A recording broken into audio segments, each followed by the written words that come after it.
ఏపీలో రేషన్ పంపిణీ గురించయితే చెప్పుకోవాలి. ఏపీ ప్రభుత్వం వచ్చేసి ఎవరైతే స్ప్లిట్టింగ్ కార్డ్ అప్లై చేసుకున్నారో వారందరికీ కూడా 3 నెలలుగా బియ్యమైతే ఇవ్వడం మానేస్తుంది. ఇది ఒక రకంగా ప్రజల్ని మోసం చేయడం అవుతుంది.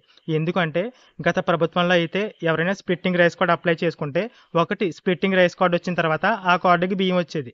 లేదా అంతకుముందు వాళ్ళు తల్లిదండ్రుల కార్డుల్లో ఉండేవారు కాబట్టి ఆ కార్డులో అయినా బియ్యం వచ్చేది. కానీ ఇప్పుడు కూటమి ప్రభుత్వంలో అలా అయితే కాదు.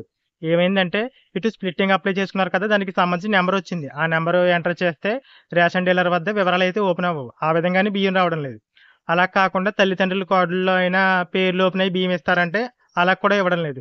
ఈ రకంగా దాదాపు 3 నెలల నుంచి చాలామంది సిటిజన్స్‌కి అంటే ప్రజలు ఎవరైతే ఉన్నారో రేషన్ కార్డ్ హోల్డర్స్ అందరికీ కూడా ఈ విధంగా అయితే జరుగుతుంది. ఎవరికంటే కొత్త కార్డులు అప్లై చేసుకున్న వాళ్ళకి, అలాగే స్ప్లిట్టింగ్ రైస్ కార్డులు అప్లై చేసుకున్న వాళ్ళకి. కొత్త కార్డులు పక్కన పెట్టండి. కానీ స్ప్లిట్టింగ్ రైస్ కార్డ్ కూడా అటు తల్లిదండ్రుల కార్డులోని బియ్యం రావడం లేదు.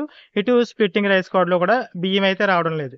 1967కి కాల్ చేస్తే కాల్ కలదు. ఇక అధికారులను అడిగితే వాళ్ళకి తెలీదు. ఈ విధంగా చాలామంది అంటే మా ఊర్లోనే ఒక 10, 15 కార్డులైతే ఉన్నాయన్నమాట. ప్రభుత్వం దీనిపైన క్లారిటీ ఇస్తే బావుంటుంది.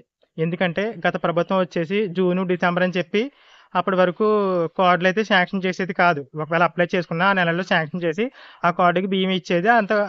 అంతకు ముందు వరకు అయితే తల్లిదండ్రుల కార్డులో బియ్యం ఇచ్చేది. కానీ ఇప్పుడు కూటమి ప్రభుత్వం అలా కాదు కదా! ఒకవేళ కూటమి ప్రభుత్వం కూడా జూను, డిసెంబర్‌లో కార్డులు ఇస్తున్నట్లయితే ఒకటి క్లారిటీగా చెప్పాలి. మీకు అప్పటి వరకు బియ్యం రాదు అని చెప్పినట్లయితే సిటిజన్స్ కూడా అదే విధంగా అప్లై చేసుకుంటారు కదా! జూన్ నెలకు ముందు స్ప్లిట్టింగ్ అప్లై చేసుకుంటారు. అటు డిసెంబర్ నెలకు ముందు స్ప్లిట్టింగ్ అప్లై చేసుకుంటారు. అంతేగాని ఏది క్లారిటీ లేకుండా ఇది ఎప్పటికీ కంటిన్యూయస్ ప్రాసెస్ మీరు రైస్ కార్డ్ ఎప్పుడైనా అప్లై చేసుకోవచ్చు అని చెప్పి ఈ విధంగా బియ్యం ఆపేయడం ఏంటో నాకైతే అర్థం అవ్వడం లేదు. ఈ యొక్క అదే 1967 నెంబర్ ఇచ్చారు కదా! కంప్లెయింట్ చేయడానికి. ఆ నెంబర్ అయితే కాల్ అయితే కలవడం లేదు. మరి ఈ ఇష్యూ పైన మరి ఎవరు రెస్పాన్స్ అవ్వాలో తెలీదు మరి. ఏ అధికారికి కూడా ఈ విషయం గురించి అయితే క్లారిటీ అయితే లేదంటే చెప్పడం లేదనమాట.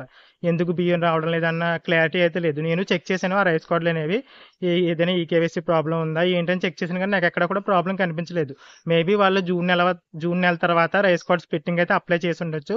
కానీ అలా అని వాళ్ళకి బియ్యం తల్లిదండ్రుల కార్డులు ఇవ్వడం అనేసి ఇటు స్ప్లిట్టింగ్ కార్డుల్లో కూడా ఇవ్వడం మానేయడం ఏంటో నాకైతే క్లారిటీ లేదు.